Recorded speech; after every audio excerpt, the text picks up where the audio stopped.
manok.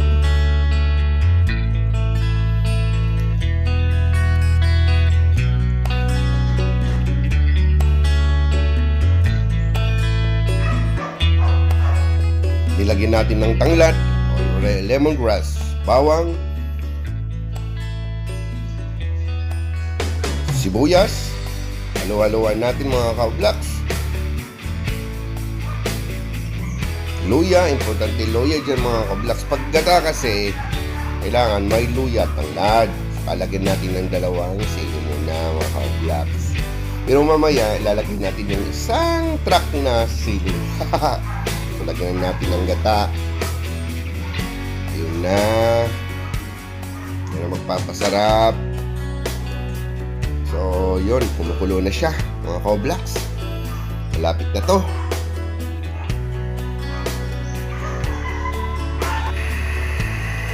So, mga ka-vlogs, ginataan namin yung manok, mga ka-vlogs. Napakasarap nito. At lalagyan namin ito ng sili, ng maraming sili at alamang. Ang tawag dito mga ka-vlogs, Bicol Express na manok. Na napakasarap, katulad kong masarap mga ka-vlogs. What the fuck? Mga ka-vlogs, lalagyan ko yan ng alamang mamaya mga ka-vlogs. Ipapakita ko sa iyo kung paano magluto si ka-vlog. So, lagyan na natin ng alamang mga ka-vlogs. Kung sa tawag sa aming mga ka-vlogs, balaw.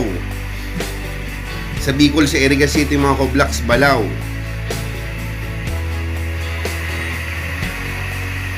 O yan, napakainam. Mamaya mga ka-vlogs, lalagay natin truck na sili. Gago inyo, mga tanga! Gago! Ang sarap-sarap ka-vlogs.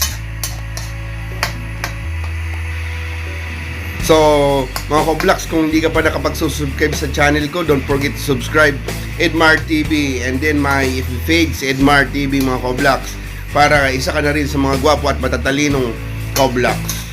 Oh my God!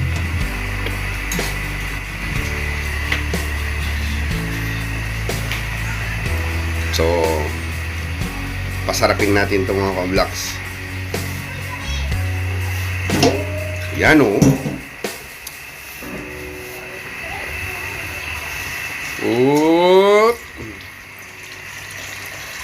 So mga ka-vlogs, pasensya na kayo kanina kasi pag-prepare ko nito, typical lang naman mga ka-vlogs na pag-ano, sibuyas, bawang at loya, at pinaka-importante mga ka-vlogs, lagyan natin ng tanglad.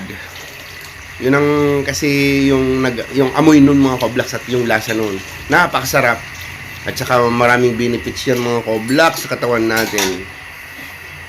So haluin natin, baka makurta yung gata.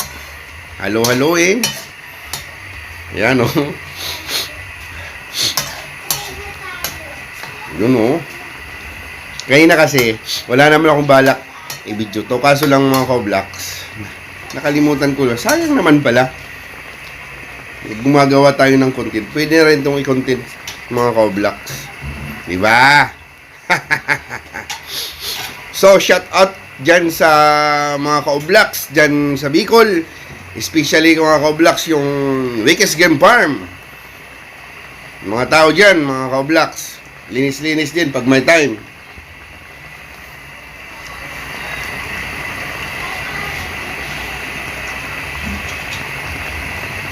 Ginataang manok mga ka-vlogs. Hindi itong mga ka-vlogs yung manok, hindi ito native na manok. Yung hindi ito tayo kakabiti kasi yung mga ka-vlogs na. Wala naman akong hirap hanapin ng mga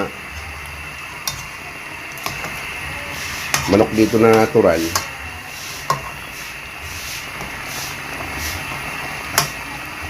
Yun o. Alam niyo mga ka-vlogs, ang sarap-sarap kaya pag nilalagyan mo to ng ng alamang. Tapos maraming sili naman. Pag nilagyan mo siya mga ka-vlogs ng alamang, kailangan ramihan mo ng sili. Kasi dyan nag-aagaw mga ka-vlogs yung alat at saka anghang mga ka-vlogs.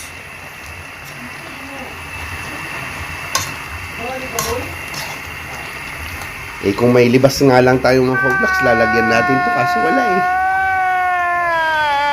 Kalbo yung libas dun sa bahay ko mga ka-vlogs. Siyempre, saan magmamana yung mga koblaks? Siyempre, sa may-ari, kalbo. Ay, nagkamali pala mga koblaks, kalbong gwapo. Yun lang naman yun.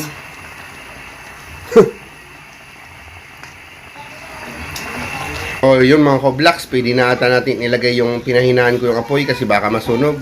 Pwede na natin atang ilagay yung sili. Ilagay na natin yung sili, isang tutak, isang truck na sili. Yun. Ilagay na natin. Yun. Ang sarap-sarap. Yan mga koblaks. Ilagay natin pati apoy.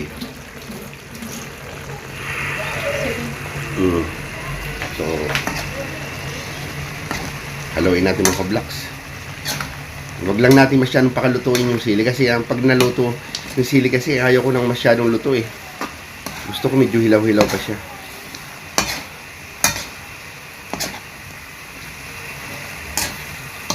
Yun oh. Bango mga ka-oblaks. Parang ako lang. Napakabango.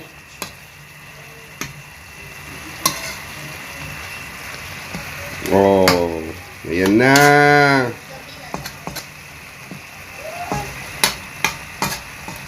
So, konti lang minuto mga koblaks, tapos na to, tapos kainin na mga koblaks.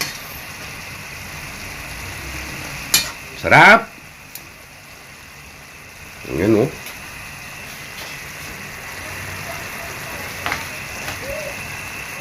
Yun oh. Saan ka po mga koblaks oh?